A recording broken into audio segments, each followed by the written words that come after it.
آج سے تقریباً 1 صدی قبل اس امت پر بے یقینی کی کیفیت کو مسلط کیا گیا، اور ہمارے نفسیات کے ماہرین کہتے ہیں کہ یہ بچوں کے ساتھ بھی نہ کریں، کہ بچوں کو کہیں تم کچھ نہیں کر سکتے۔ جب آپ بچوں کو تانا دیتے ہیں تو وہ واقعی کچھ نہیں کر پاتے۔ تو اس لیے امت کو بے یقینی میں مبتلا کرنے کے لیے مغرب کی برتری کو ثابت کیا گیا، جگہ جگہ 2 نمبر دانشور بٹھا دیے، حتیٰ کہ ہماری عصری دانشگاہوں کے اندر فرنگی روحوں کے بے حس ڈھانچے مشرقیت کو گالی دینے لگے اور مغربیت کے قصیدے پڑھنے لگے، ان کی تہذیب اور تمدن کے گن گانے لگے اور اپنی تہذیب کو ڈیگریڈ کرنے لگے، اور دنیا کے سامنے یہ بات باور کی کہ یہ ناقابل تسخیر ہیں، ان کا مقابلہ نہیں ہو سکتا۔ یہ بے یقینی اس امت کو توڑ کے رکھ دیا۔ اقبال نے آج سے 100 سال قبل کہا تھا، سنے تہذیب حاضر کے گرفتار، غلامی سے بدتر ہے بے یقینی۔ اور اس امت کی نشأت کو، اس امت کی نہضت کو روکا گیا کہ نہیں تم مقابلہ نہیں کر پاؤ گے، اور یہ ماضی کے اندر بھی ہوتا رہا۔ قوم موسیٰ نے کہا تھا ہم تو مقابلہ کر نہیں سکتے، موت سے بدتر زندگی تھی، اور یہ بالکل ہتھیار پھینک چکے تھے۔ پھر حضرت موسیٰ آئے اور ان کو کھڑا کیا، ہمت دلائی، دریائے نیل کے کنارے آئے تو پھر اڑ کے کھڑے ہو گئے۔ چونکہ 12 قبیلے تھے تو کہنے لگے کہ ہم ایک ہی راستے سے نہیں گزریں گے، دشمن پیچھے چڑھا ہوا ہے اور یہ قوم اڑ کے کھڑی ہو گئی ہے دریا نیل کے کنارے کہ نہیں ہم ایک سوراخ سے نہیں گزریں گے، ہمارے قبیلے الگ الگ ہیں، لہٰذا ہمارے لیے الگ الگ راستے بناؤ۔ قومیں جب نکبت میں رسوائی میں چلی جاتی ہیں تو یہی حال ہوتا ہے۔ وہ کسی نے کہا کہ ہم ایران کا ساتھ نہیں دے سکتے، وہ تو شیعہ ہیں، تو میں نے کہا کہ چلو آپ نیتن یاہو کا دے دو، وہ تو سنی ہے۔ اس حالت کے اندر نیل کے کنارے کھڑے ہیں اور اب بھی کہہ رہے ہیں کہ نہیں ہم ایک گلی سے نہیں گزر سکتے۔ 12 رستے بن گئے، 12 رستوں سے 12 قبیلے گزرے، ادھر وہ بالکل دوسرے کنارے کے قریب پہنچ گئے، اور ادھر ان کا آخری آدمی دریا میں داخل ہو گیا۔ اب حکم ہوا دریا کو اب تو چلنا شروع ہو، اور یہ پھر پانی میں ڈوب رہے تھے اور یہ کنارے پہ دیکھ کے اپنے قاتل کو آنکھوں سے دیکھ رہے تھے۔ بڑا لطف آتا ہے جب قاتل کو مرتے ہوئے دیکھیں۔ آج کل بڑا مزہ آ رہا ہے، آج کل بہت خوشی ہو رہی ہے۔ یہ آج ہی مجھے کسی نے بھیجا کہ اسرائیل کے وزیر ثقافت نے ایک ہاسپٹل پہ کوئی میزائل لگا ہے اور اس کی کوئی دیوار گر گئی ہے، تو اس نے کہا کہ یہ انسانیت تو نہیں ہے۔ میں نے کہا جب تم نے بچوں کو بھی کھینچ کے نکالا تھا اور آکسیجن کی نالیاں بھی توڑی تھی اور بم برسائے تھے، ان کی رگوں کے اندر بھی سرخ خون دوڑتا تھا، وہ بھی انسان تھے، تم اتنی جلدی بھول گئے؟ تم نے 80,000 لوگوں کو پیس کے رکھ دیا اور آج تمہیں مزہ آیا؟ میاں ابتدائے عشق ہے، روتا ہے کیا؟ آگے آگے دیکھیے ہوتا ہے کیا؟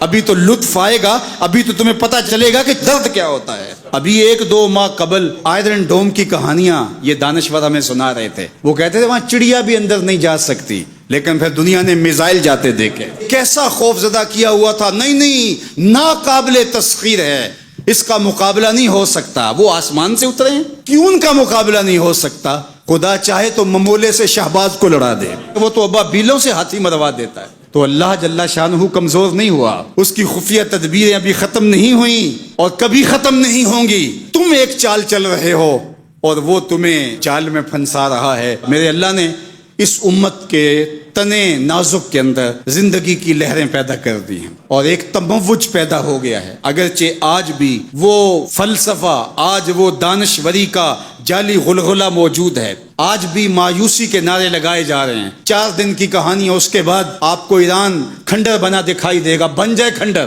اس سے کوئی فرق نہیں پڑتا۔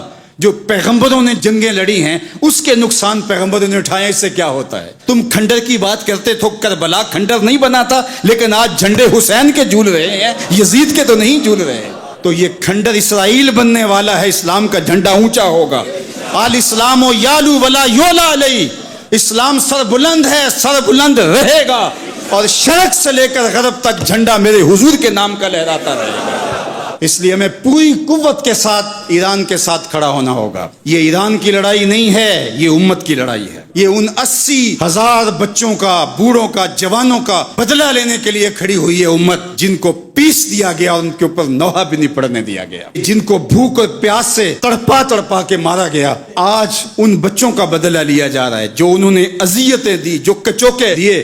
اس ممبر پہ بیٹھ کے ہم روتے رہے، ہماری خلوتیں، ہمارے حجرے آنسوں سے بھر گئے۔ ہم تو صدیوں سے روتے آ رہے ہیں جو ہمارے ساتھ ہوا۔ ہم نے اپنے بوڑھے باپ کو روتے ہوئے دیکھا اس امت کے لیے، ہم نے اپنے مشائخ اور اساتذہ کو روتے ہوئے دیکھا۔ یار یہ وقت ہے، کیوں مایوسی پھیلاتے ہو؟ کتاب ملت بیضا کی پھر شیرازہ بندی ہے کہ شاخ ہاشمی کرنے کو ہے پھر برگ و ثمر پیدا، نوا پیرا ہو ہے بلبل کہ ہو تیرے ترنم سے کبوتر کے تنے نازک میں شاہی کا جگر پیدا۔ انشاءاللہ یہ دن گنے جا چکے ہیں، مغرب سے قیادت مشرق کی جانب منتقل ہونے والی ہے۔ آپ چائنا کے صدر کا بیان پڑھیے، بصیرت اور حکمت سے بھرا ہوا وہ بیان تھا جس نے سینہ ٹھنڈا کر دیا۔ دنیا کی نظروں میں سب کچھ ہے، بس ایک آواز اٹھنی ہے اور دنیا کی نئی صف بندی ہوگی اور مغرب سے مشرق کی جانب قیادت منتقل ہو رہی ہے انشاءاللہ، اور وہ وقت دور بھی نہیں ہے کہ انشاءاللہ اسلام کا جھنڈا پوری دنیا کے اوپر لہرائے گا اور مسلمان سر بلند ہوں گے۔ اور یہ بات ہم عرض کرنا چاہتے ہیں، پوری دنیا بھی اسرائیل کو مان لے، پاکستان کبھی تسلیم نہیں کرے گا انشاءاللہ۔ ہمارے بانی قائد اعظم محمد علی جناح نے کہا تھا کہ یہ امہ کے قلب میں گھسایا گیا خنجر ہے اور یہ مغرب کی ناجائز اولاد ہے، ناجائز ریاست ہے، کسی صورت کے اندر بھی ہم اس کو قبول نہیں کریں گے۔ آج یہ بات بھی سننے کو مل رہی ہے کہ شاید پاکستان ایران کے خلاف اپنے اڈے فراہم کر رہا ہے، ایسا کبھی نہیں ہوگا، یہ سوائے افواہ کی اور کچھ نہیں ہے۔ اللہ نے ہمیں یہ پچھلے دن جو عزت دی، جو وقار دیا انڈیا کے خلاف، ہم نے ناکوں چنے چبوائے ان کو، تو کیا ہم اس عزت کو خاک میں اپنے ہاتھوں سے ملا دیں گے؟ ہم اتنے گرے ہوئے ہیں کہ اپنے ہمسائے ملک کے مقابلے کے اندر ہم اڈے فراہم کر دیں گے؟ کیا ہماری غیرت اتنی بھی نہیں ہے؟ کبھی نہیں ہوگا انشاءاللہ۔ ہم ایران کے ساتھ کھڑے ہوں گے، کیسے کھڑے ہوں گے یہ ہمارے عسکری ماہرین کا تجربہ ہے کہ انہوں نے کیسے کھڑے ہونا ہے اور کس طرح ساتھ دینا ہے۔ ہم وہاں سے زخم لگائیں گے، تمہیں پتہ بھی نہیں چلے گا یہ تیر آیا کدھر سے ہے انشاءاللہ۔ تم چیخو گے لیکن تمہیں پتہ نہیں چل سکے گا کہ یہ پہنچا کیسے ہے، کس راستے آیا ہے۔ انشاءاللہ اب تمہارے رونے چیخنے کا دور شروع ہوا اور انشاءاللہ بیت المقدس ان قریب ایسے مرحلے میں پہنچے گا کہ ہم یہاں کہہ رہے ہوں گے کہ ہم بیت المقدس کے راستے مدینے جا رہے ہیں۔ انشاءاللہ بیت المقدس آزاد ہوگا اور ہم ایسے حج عمرے کریں گے کہ اللہ کے ایک گھر سے احرام باندھیں گے اور دوسرے گھر میں جا کے عمرہ کر کے اور حج کر کے کھولیں گے انشاءاللہ العظیم۔ وہ وقت جلد یا بدیر آنے والا ہے چونکہ الحق کو یالو ولا یولا الیہ، حق ہی سر بلند ہوگا، جلد یا بدیر اسلام نے ہی غالب آنا ہے اور انشاءاللہ وہ آ کے رہے گا۔